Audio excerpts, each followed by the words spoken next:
Hi welcome to I news. This is Nidhi Bharadwaj. ఎలా start చేయాలి? Anchor అని చెప్పాలా, యాక్టర్ అని చెప్పాలా, dubbing artist, voice over artist చెప్పుకుంటూ పోతే the list will go on. And interviews ఇవ్వటంలో కాదు, ఇంటర్వ్యూస్ తీసుకోవడంలో కూడా ఆయన ఒక రికార్డ్ క్రియేట్ చేశారు. ఆయన ఎవరో కాదు, our very own Gemini Suresh garu. So ఇవాళ మనతో ఇంటర్వ్యూలో సరదాగా మాట్లాడడానికి రెడీ ఉన్నారు. హలో. హాయ్ అండి. నమస్తే. నమస్తే, ఎలా ఉన్నారు? బాగున్నానండి. So good to see you. అమ్మో, మీరు అసలు చాలా ఉంది మాట్లాడుకోవడానికి. ఎందుకంటే మీరు ఆల్మోస్ట్ వచ్చి కూడా ఎంత 30 years అవుతుందా? 20 అండి. 20యా? 20 సంవత్సరాలు అయింది. కరెక్ట్ 20 years అంతే. 20 రేపు అక్టోబర్కి 20 years అవుతుంది. అవునా? Super, congratulations. Finally 2 decades complete చేసుకున్నారు ఇండస్ట్రీలో. ఎలా అనిపిస్తుంది? ఇట్స్ వెరీ బిగ్ జర్నీ అండి. చాలా చాలా అన్ని చాలా సందర్భాలను ఎదుర్కొని, కష్టాలు లేకపోతే ఇంకొకటో, నా ఆశల్ని ఫలింప చేసుకోవడం కోసం రకరకాల మార్గాల్లో వెళ్ళాను. అవి వేళ కొంచెం తెలుగు సినీ కళామాతి ఫిల్మ్ ఇండస్ట్రీలో ఒక నటుడిగా నన్ను గుర్తించారు. That's great journey to 20 years. Truly నిజంగానే 20 years జర్నీ అంటే చాలా పెద్ద విషయం అది. అండ్ ఎందుకంటే కాంపిటీషన్ ఉంటుంది, రకరకాల మీరు చెప్పినట్టు చాలా కష్టాలు పడి ఉంటారు, ఎన్నో సందర్భాలు ఎదుర్కొని ఉంటారు, అండ్ మల్టిపుల్ రోల్స్. అది కూడా మల్టీ టాలెంటెడ్ అని చెప్పాలి యాక్చువల్లీ. ఒక్కదానికి స్టిక్ అవ్వకుండా మీరు అన్ని.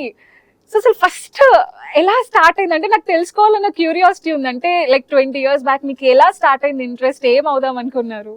యాక్టర్ అవుదానే వచ్చానండి ఇండస్ట్రీకి. యాక్టర్, బట్ మనకు అప్పుడు సరైన సోర్సెస్ అవి మనకి తెలిసిన వాళ్ళు లేకపోతే, ఎప్పుడు ప్రతి మనిషికి ఒక మనిషి భుజం తప్పి ముందుకు నడిపించే బ్యాక్గ్రౌండ్ అంటారు దాన్ని, అది ఉండాలి. అది లేకుండా బట్టలు పట్టుకుని వచ్చాను నేను హైదరాబాద్. సో ఇక్కడికి వచ్చిన తర్వాత ఆ బ్యాక్గ్రౌండ్ నేను తయారు చేసుకున్నాను, నా స్నేహాల వల్ల కానీ, నా ఫ్రెండ్స్. అండ్ నేను ఎలా ఇండస్ట్రీలో వెళ్ళాలి అనుకున్నప్పుడు నాకు కనిపించిన మార్గం ఏదో రకంగా ఇండస్ట్రీకి దగ్గరగా ఉండాలి. ఇండస్ట్రీకి దగ్గరగా ఉండటానికి దొరికిన ఒకే ఒక అవకాశం టీవీ రంగం, టీవీ మీడియా. యాక్టర్గా వెళ్ళాలనుకున్నప్పుడు నాకు దొరికిన ఫస్ట్ యాంకర్గా నేను ఇండస్ట్రీకి పరిచయం అయ్యి, తద్వారా డైరెక్టర్స్ కానీ, ప్రొడ్యూసర్స్, రచయితలు వీళ్ళందరితో ఉన్న స్నేహాల్ని కొంచెం కొంచెం పెంచుకుంటూ ఇవాళ ఇక్కడ దాకా వచ్చారు. యా, చాలా ఇన్స్పిరేషనల్ గా అనిపిస్తుంది విన్నప్పుడు. ఎందుకంటే మీరు చెప్పినట్టు ఒకళ్ళు సపోర్ట్ చేస్తే వచ్చే ఎంకరేజ్మెంట్ కి, కష్టంగా మనంతట మనం స్టెప్స్ ఒక్కొక్కటి ఫామ్ చేసుకుంటూ వచ్చిన దానికి నిజంగానే ఆ డిఫరెన్స్ ఉంటుంది. అండ్ మీరు ఫస్ట్ టైం మీరు చెప్పింది కూడా నాకు చాలా బాగా నచ్చింది. లైక్ మీ డ్రీమ్ కోసం వచ్చి దాన్ని దగ్గరగా ఉండడం, యాక్టర్ అవుదామని వచ్చి ఆ ప్రాసెస్ లో దగ్గరగా ఉండటం కోసం యాంకరింగ్ జర్నీ స్టార్ట్ చేశారు. సో ఫస్ట్ టైం కెమెరా ముందర నుంచినప్పుడు మీరు యాంకరింగ్ చేస్తూ, how was that feeling? Very happy నిజంగా. అది నాది కూడా. నేను ఆడిషన్స్ ఎక్కడో ఇచ్చానండి అప్పుడు. ఫస్ట్ టైం నుంచోవడం అంటే ఈటీవీ, ఈనాడు టెలివిజన్లో మేడం గారు ఒక ఆవిడ ఉన్నారు, ఆడిషన్స్ ఇమ్మని చెప్తారు. అక్కడ రిసెప్షన్లో మా ఫ్రెండ్ ఒక ఆవిడ పనిచేస్తూ ఉండేవారు. నేను అప్పుడు బ్లూ డార్ట్ కొరియర్ సర్వీస్లో కొరియర్ బాయ్గా ఉన్నాను. నేను డెలివరీలు చేసేవాడిని. నాకు ఇంట్రెస్ట్ ఉందని తెలిసి ఆవిడకి, ఆ రిసెప్షనిస్ట్కి, ఆవిడ మాతో పాటు చదువుకున్నారండి. ఆవిడ ఏం చేశారంటే, నువ్వు కూడా పెట్టు, నీకు ఇష్టం కదా ఇలాగ టీవీలో అన్నా ఈ సినిమాల్లో యాక్ట్ చేయడం అన్నా, వై డోంట్ ట్రై అంటే నేను ఆ ఫోటోలు అవి ఇచ్చి పంపిస్తే వాళ్ళు నాకు కాల్ చేశారు. అప్పుడు నేను అక్కడ యాంకరింగ్ ఆడిషన్ లాగే ఇచ్చేసి నేను ఏం చేయగలను చెప్పేసి వచ్చేసా. నేను మళ్ళీ కొరియర్ బాయ్గా నా ఉద్యోగం నేను చేసుకుంటున్నా. ఒకరోజు కాల్ వచ్చింది. అప్పుడు మనకి కాల్స్ లేవండి, పేజర్లు ఉన్నాయి. ఎవరైనా మెసేజ్ మన నెంబర్ వాడికి ఇస్తే, వాడు ఎవరే నీకు ఫోన్ వచ్చిందని వాడు మనకు చెప్తే ఆ నెంబర్కి మనం ఎస్టీడీ బూత్కి వెళ్ళి చేయాలి. సో నేను మళ్ళీ వెళ్ళి నా ఫ్రెండ్ ఒక అతను ఉంటే చెప్తే, ఫోన్ చేసి అడిగితే వాళ్ళు ఈటీవీ నుంచి అన్నాను. కానీ నాకు అసలు కళ్ళల్లో మెరుపులు. అబ్బా సార్ చెప్పండి అంటే, ఇలా మిమ్మల్ని ఆడిషన్ ఇచ్చారు కదా, మేము మేడం పిలిచారండి అని పిలిస్తే అప్పుడు వెళ్ళాను. ఆవిడ చూసి, అబ్బాయి బాగా మాట్లాడుతున్నాడు, బాగున్నాడు చూడడానికి కూడా, ఇతనికి ఏమన్నా ప్రోగ్రామ్ సైడ్ ఇవ్వండి అంటే, అప్పుడు నేను ఫిలిం న్యూస్ ఇవన్నీ కవర్ చేయడానికి వెళ్ళి మెల్లగా, అంటే ఈ జాబ్ చేస్తూనే కొరియర్ బాయ్గా విలనీయం అనే విలన్స్ మీద ఒక ప్రోగ్రామ్ ఉండేది. ఆ తర్వాత ఫిలింకి సంబంధించి ఫిలిమ్స్, రోజు ఫిలిం న్యూస్ కవరేజ్లు. ఆ తర్వాత ఇష్ అని ఒక ప్రోగ్రామ్ వచ్చేది. అందులో ఏంటంటే హైడ్లో కెమెరా పెట్టి మనం వేరే అపరిచితుల దగ్గరికి వెళ్ళి వాళ్ళని, కెమెరా కనిపించదు వాళ్ళకి, మనం వెళ్ళాలని టీజ్ చేయడం లాంటి ప్రోగ్రామ్ అనమాట. అదొకటి చేశాను. అలా అక్కడ స్టార్ట్ అయింది ఆ విలనీయం అనే ప్రోగ్రాము. తర్వాత ఈ ఫిలిం డైరీ అనే ప్రోగ్రాము. ఈ 3 ప్రోగ్రామ్స్ ఫస్ట్ నేను యాంకర్గా కెమెరా ముందు ఈటీవీ నుంచో పెట్టింది. ఆ పరిచయాలు అలాగే ఉన్నాయి. జాబ్ తర్వాత అప్పుడు నన్ను సారథి స్టూడియోలో ఎక్కడో చూసి జెమినీ టీవీలో వర్క్ చేయడానికి. నాకు అప్పుడు MBA కంప్లీట్ అయ్యింది కరెక్ట్గా. జెమినీ అంటే అప్పుడు మాకు టాప్ నోచ్ అన్నమాట. అమ్మ పెద్ద ఛానల్, అందులో పనిచేయడం అదృష్టం, అద్భుతం. నేను పిలిచారు, ఇంటర్వ్యూకి వెళ్ళాను. అక్కడ నన్ను చూసి వెంటనే సెలెక్ట్ చేశారండి మా బాస్ కిరణ్ గారు, జెమినీ కిరణ్ గారు. ఆయన ఇచ్చిందే నా ఇంటి పేరు జెమినీ. ఆయనకి ఎప్పటికీ రుణపడి ఉంటాను, నా కిరణ్ సార్. అదే జర్నీ అంతే. కెమెరా ముందు నుంచి నా రోజు ఎప్పుడు భయం లేదులేండి. కెమెరా అంటే ఎప్పుడు కెమెరాని పట్టించుకుంటే భయం, కానీ కెమెరాని పట్టించుకున్నప్పుడు భయం లేదు. నేను ఫస్ట్ డే నుంచి ఎప్పుడు కెమెరాని పట్టించుకోలేదు. నన్ను నడిపిస్తుంది, నన్ను చూపిస్తుంది కాబట్టి నాతో పాటు ఉందే అని అనుకున్నాను కెమెరాని. ఇప్పుడు నాకు ఒక రిలేషన్, నాకు ఒక బంధం అది. సో అందుకని నాకు భయం లేదు, భయపడలా. ఇప్పుడు ఫస్ట్ డే నుంచి నేను ప్రోగ్రామ్స్ యాంకరింగ్ కళ్ళు కొట్టేస్తూ బాబాయ్ అమ్మాయి అలాంటి ఏమీ చేయలేదు. ఫ్రెండ్లీగానే ఉన్నాను కెమెరాతో. మా ఇంట్లో కూడా ఉంటుంది కెమెరా అంటే, నాకు అంత ఇష్టం. దాంతోనే నా ట్రావెల్ అంతా. సో ఇదేంటంటే చాలా తక్కువ మంది చెప్పే ఆన్సర్. యూజువల్ గా పెద్ద పెద్ద స్టార్ ఇంటర్వ్యూస్ చూసినప్పుడు కూడా ఫస్ట్ డే చాలా నర్వస్ గా అనిపించింది సెట్ లో, కెమెరాని ఫేస్ చేసినప్పుడు టెన్స్ ఫీల్ అయ్యాం. But you're different. అంటే మీరు ఎంతో ఇష్టపడి వచ్చారు కాబట్టి, అండ్ మీరు చెప్పింది కూడా బాగుంది, నాతో పాటే ఉంటుంది అనుకున్నాను. అది చాలా బాగా అనిపించింది. అండ్ ట్రూలీ అప్పట్లో ఈవెన్ ఇప్పటికీ జెమినీ అని అంటే అసలు ఆ ప్రోగ్రామ్స్, ఇందాక మీరు చెప్పిన ప్రోగ్రామ్స్, ఇప్పుడు మళ్ళీ ఉష్ అన్నది ఏదైతే కాన్సెప్ట్ ఉందో, ఇప్పుడు ఏదో ప్రాంక్స్ దాంతో అట్లా చేస్తారు. ప్రాంక్ అంటున్నారు. 20 years బ్యాకే మీరు చేసేసారు, అప్పుడే ట్రెండ్ సెట్ చేశారు మీరు. ఉష్ అనే ప్రోగ్రామ్ లో చాలా మంచి పేరు వచ్చింది అప్పట్లో. కెమెరాస్ హైడ్ లో పెట్టి చేయటం, చాలా ప్రోగ్రామ్స్ మేడం. లైక్ అంటే ఒక జర్నీలో చాలా చూడొచ్చు. అంటే అవకాశం లభించడం కష్టం. ఉషశ్రీ గారు అని ఒక ఆయన ఉండేవారు. పూర్వం ఆయన రేడియోలో మాట్లాడేవాళ్ళు. ఆయన వాయిస్కి చాలా మంది ఫ్యాన్స్ ఉండేవాళ్ళు. ఉషశ్రీ గారి మాట అన్నా, ఆయన చెప్పే విధానం అన్న, ఇప్పుడు మన చాగంటి కోటేశ్వరరావు గారు ఆయనలాగా మంచి మంచి విషయాలు చెప్పేవారు. ఆయన వాయిస్కి ఫ్యాన్స్ ఎక్కువ ఉండేవారు. ఆయన కనపడేవారు కాదు రేడియో. సో అలా ఒక అవకాశం, అంటే ఆయన ఉషశ్రీ గారు ఆయన కాలం చేసే వరకు కూడా వాయిస్తోనే ఆయన అలా గుర్తుండిపోయారు, మన గుండెల్లో ఉండిపోయారు. ఇప్పటికే మనతో ఉన్నట్టుగానే ఉంటుంది ఉషశ్రీ గారు వాయిస్ వింటే. నేను ఎందుకు ఉషశ్రీ గారిని ప్రత్యేకించి చెప్తానంటే, ఆయన అదే దాంట్లో ఉండిపోయారు. ఆయన ఒక యాక్టర్ అలా కాదండి, ఒక యాంకర్ అలా కాదండి. చాలా చేస్తే మనం కనిపిస్తాం. ఫస్ట్ ప్రతి నిమిషం అలర్ట్గా ఉండాలా. అంటే మనం చేసే పని నోటితో పాటు మనం మొహం ద్వారా కూడా వాళ్ళకి వెళ్తుంటే మనం గుర్తుపెట్టేసుకుంటారు.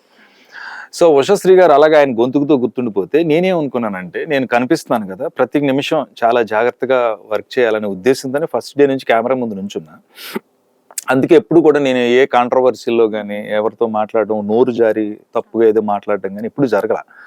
సో ఆ జర్నీ ఎప్పుడు చాలా పాజిటివ్ వైబ్స్తో, చాలా ప్లెజెంట్గానే జరిగింది. నేను అలా ఉంచుకున్నాను. యాక్చువల్గా ఎక్కడన్నా నేను తప్పు చేసినా వెంటనే సారీ, క్షమాపణలు చెప్పటం ఎక్కడ జరగల అసలు ఎప్పుడు.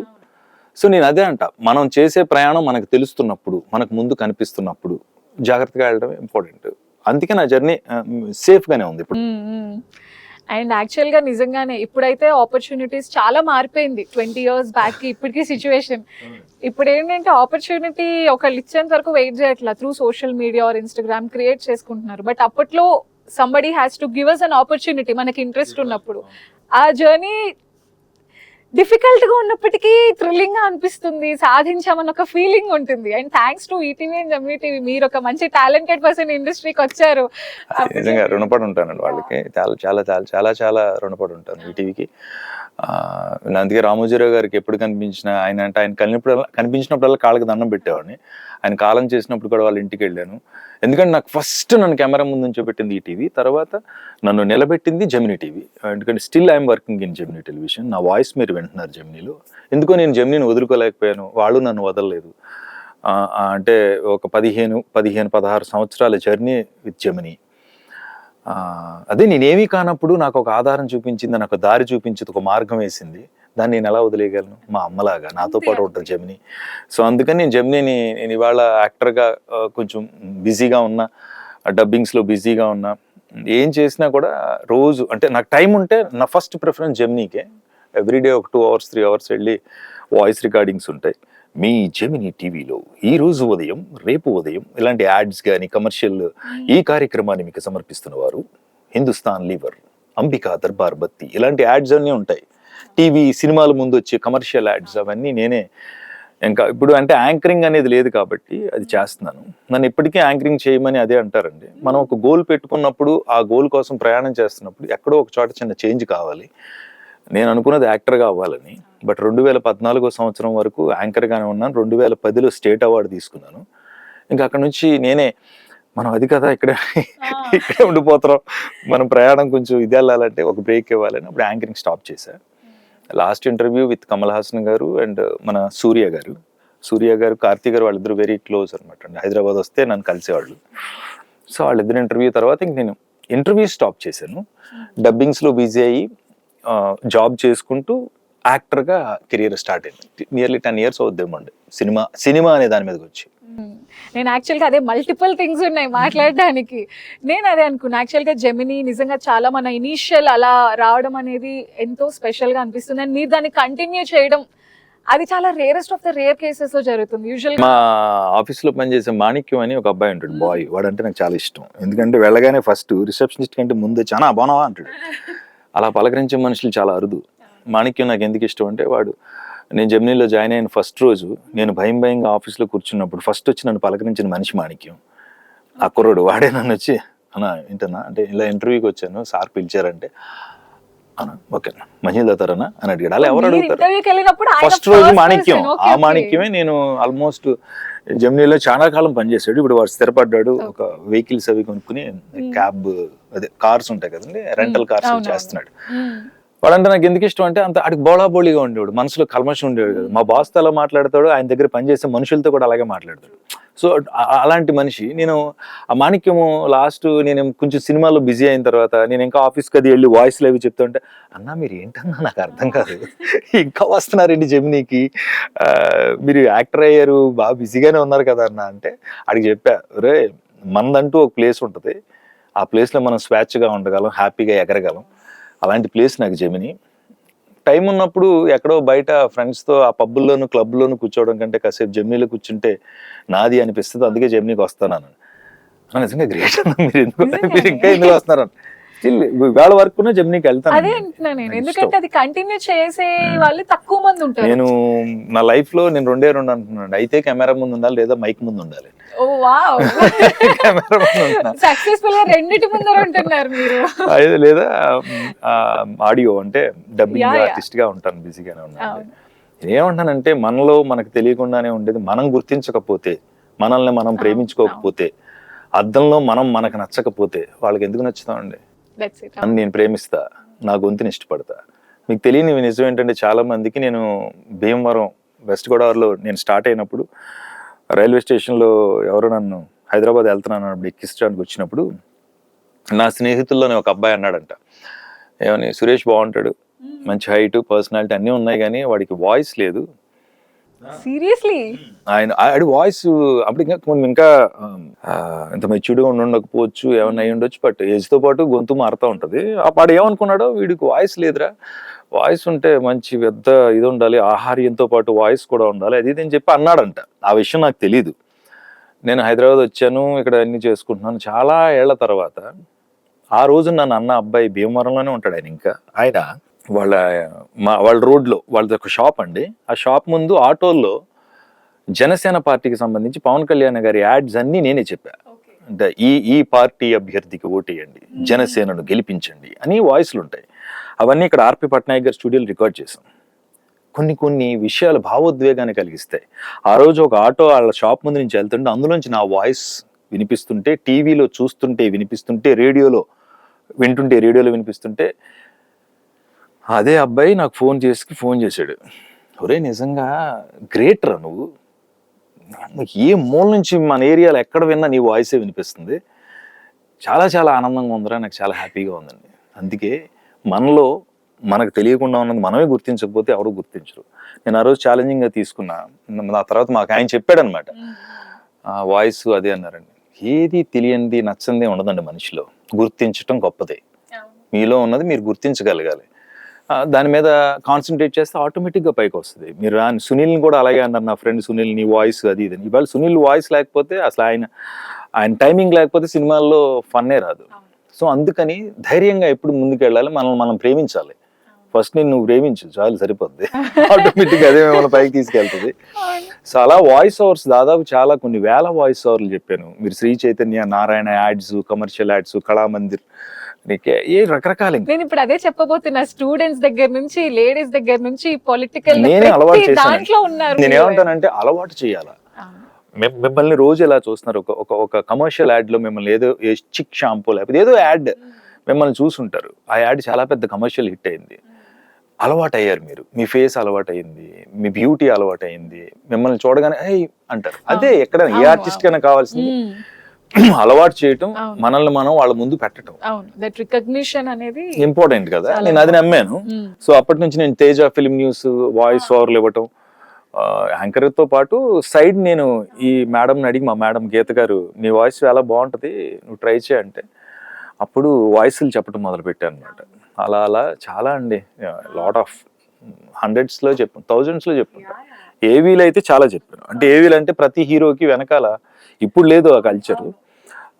లైక్ చిరంజీవి గారు, బాలకృష్ణ గారు, వాళ్ళందరూ సినిమాలకి mega star Chiranjeevi Telugu cinema పరిశ్రమకు అలాంటి ఒక యాడ్లు, అంటే Prabhas young rebel star Prabhas అని ఏవీలు వస్తాయి. అవి వాళ్ళు ప్లే చేస్తారు ఆడియో రిలీజ్ ఫంక్షన్స్ లో. అవి చెప్పాను. అంత రీసెంట్ గా నేను గద్దర్ ఫిలిం అవార్డ్స్ కి ఏవీలన్నీ నేనే వాయిస్ చెప్పాను. రేవంత్ రెడ్డి గారికి, కమల్ హాసన్ గారికి అన్ని ఏవీలు నేనే చెప్పాను. సో అలా అది ఇవాళ నా వాయిస్ అలవాటు చేశాను నేను. జనం కూడా తీసుకున్నారు కాబట్టి ఇట్స్ ఫైన్. అంటే ఇప్పుడు నాకు ఎలా అనిపిస్తుంది అంటే, లైక్ నా చిన్నప్పుడు I used to see posters, 100 days posters అని. నేను అప్పుడు థియేటర్ కి వెళ్ళి టికెట్స్ కొనుక్కోవడం, అదంతా కొంచెం బాగా అనిపించేది. అంటే ఐ మిస్ దోస్ డేస్. అట్లా మీరేమన్నా మిస్ అవుతున్నారా ఇప్పుడు? అరే ఆ చిన్నప్పుడు ఇలా ఉంటేది చెప్పిన మిస్ కదా. నేను చాణక్య శపథం అని చిరంజీవి గారి సినిమా చూడడానికి భీమవరంలో ఫుల్ గా బిర్యానీ తినేసండి ఆ లైన్ లో నుంచుంటే అది first 2 o'clock show, matinee show. అది ఎర్లీగా వెళ్ళిపోతే మనకి ఫస్ట్ టికెట్ వస్తే నా చిన్నది అది ఇలా చిన్న రోల్ ఇలా ఒక టర్న్ తిప్పాడు. అంటే ఇక్కడ ఉంటుంది బుకింగ్, కానీ ఈ లైన్ లో వెళ్ళడానికి కట్టాడు. మరి కంజెస్టెడ్ గా చిన్న గోడలతో కట్టాడు. నేను వెళ్ళి అందులో ఉన్నా, చాలా చిన్నప్పుడు చిన్నపిల్లని వెళ్ళి చిరంజీవి గారి మీద అభిమానంతో వెళ్ళి ఉంచున్నాను.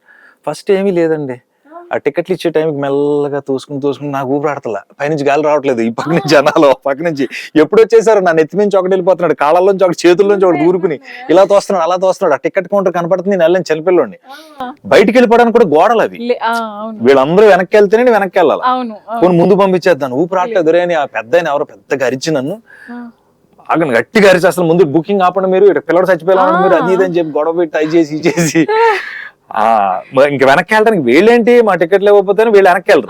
ఆయనే వాళ్ళ తలకాయల మీద నుంచి చిన్న గ్యాప్ లోంచి అలా బయటికి ముందు గాలి ఊపిరాడాలని అప్పుడు వెళ్తా ఉంటే బయటకు వచ్చి నుంచుంటే వాళ్ళు ఎవరో చూసి పాపం మీరు ఎవడో బాగా పెద్ద అభిమానంలో ఉన్నాడని ఆ లైన్ లో నుంచి ఎక్స్పీరియన్స్ అలా తీసుకున్న సినిమా చూసినప్పుడు ఉండే కిక్ వేరు కదండి. ఇప్పుడు ఆ డేస్ లేవు, గోల్డెన్ డేస్. అదొక ఎక్స్పీరియన్స్ నాకు, అది థియేటర్కి వెళ్ళాలి సినిమా చూడటం. ఇప్పుడు అది చెప్తాను కదా, థియేటర్కి వెళ్ళి కూడా మనోళ్ళు ఇప్పుడున్న జనం సినిమాకి వెళ్ళి కూడా ఒక 150 రూపాయలు పెట్టి మా పాత్రల్ని అందులో జరిగే కథల్ని చూడడానికి వెళ్ళి కూడా సెల్ ఫోన్ చూస్తారు. వాళ్ళందరినీ థియేటర్ బయటకు తీసుకొచ్చి గొప్పగా సన్మానించాలని నా కోరిక. చాలా బాగా సన్మానించొచ్చండి వాళ్ళు. నాకు అర్థమైంది, సన్మానించడం. పరీక్ష కేంద్రం ఉంటది, ఎగ్జామ్ సెంటర్ లో కొన్ని అలౌ చేయరు. అప్పట్లో ట్రై చేశారు, ఇవన్నీ సినిమాలోకి వెళ్తున్నప్పుడు సెల్ ఫోన్లని బయట పెట్టి లోపలికి వెళ్ళండి, 2 hours నీ లైఫ్ లో నీ సంతోషం కోసం నువ్వు ఇవ్వలేకుండా నువ్వు అక్కడ అరెస్ట్ అయిపోతే, సెల్ ఫోన్ లోనే బిగిసిపోతే, అక్కడే ఉండిపోతే నువ్వు సినిమా కిందకి వెళ్ళావు, ఆ థియేటర్ కిందకి వెళ్ళావు, ఆ సౌండ్ తెలియదు, అక్కడ కూర్చుంటే ఇక్కడ చూస్తూ సినిమా నడుస్తూ ఉంటది. దానికి థియేటర్ కిందకి హ్యాపీగా ఇంట్లో వేసేసి ఇంట్లో కూర్చోచ్చు కదా ఫ్యాన్ కింద. అది అలాంటివి చెయ్యాలండి, పరీక్షా కేంద్రంలోకి కొన్ని అలౌ చేయనట్టు చేసేయాలి. అప్పుడు సెల్ ఫోన్ అన్ని బయట పెట్టాలి. యాక్చువల్గా ఒక టైంలో ట్రై చేశారు, కొన్ని ఆపలేమండి, కొన్ని మనం కంట్రోల్ చేయలేము.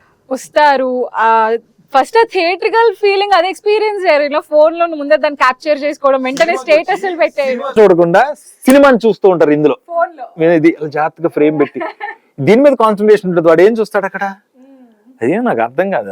అదంతా అది మీరు అన్నట్టు ఎవ్రీ 10 years కి చాలా మారుతూ ఉంటాయి.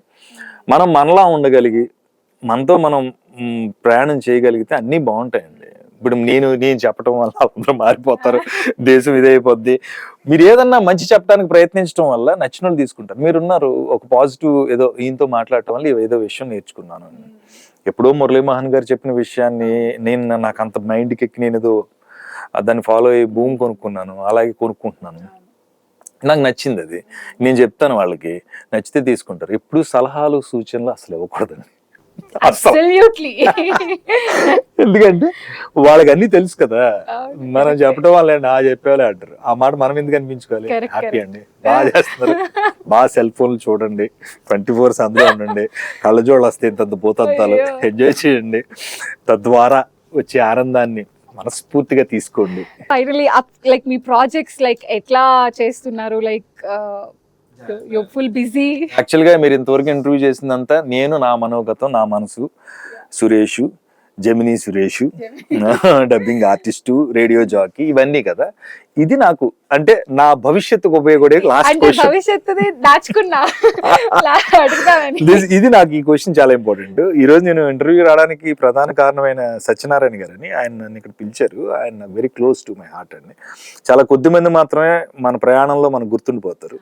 అలా సత్యనారాయణ గారు నాకు ఎందుకంటే నాతో పాటు పనిచేశారైనా, నేను ఎక్కడన్నా కలిస్తే ముందు టక్మని వచ్చి పలకరిస్తారు. ఈ రోజుల్లో ఎవరు లేరండి అలా. ఎవరు పనులాళ్ళు ఉంటారు. బాగున్నావు, ఎలా ఉన్నావు అనే మనిషి లేడు, అలా పలకరిస్తాడు ఆయన. అదే ప్రధాన కారణం. అప్పుడు నేను వచ్చినప్పుడు ఒక ఇంటర్వ్యూ, మీరు నిజంగా చాలా బాగా చేశారు, చాలా మంచి, అంటే రెగ్యులర్ ఫార్మాట్లో ఇంటర్వ్యూలా కాకుండా మీరేంటి, మీరు ఏం చేశారు, ఎలా ఇక్కడ దాకా వచ్చారంటే, ఇంకొకరికి ఏదో కొంచెం అరే మనం కూడా అలా కష్టపడాలి, కష్టపడింది ఏది రాదు. సో మీరు లాస్ట్ క్వశ్చన్ నాకు ఖచ్చితంగా నా భవిష్యత్తుకి నాకు ఉపయోగపడే క్వశ్చన్. It's my journey. అంటే నేను 2014 నుంచి యాంకర్గా స్టాప్ చేసిన తర్వాత సీరియస్గానే సినిమాల్లోకి నటుడిగా వెళ్ళాలనే కోరికతో నాకు తెలిసిన పరిచయాలను అన్నీ ఉపయోగించుకుంటూ ఈవేళ కూడా నేను వెళ్ళి అడుగుతా వేషం. అడగందే అమ్మైనా పెట్టదు.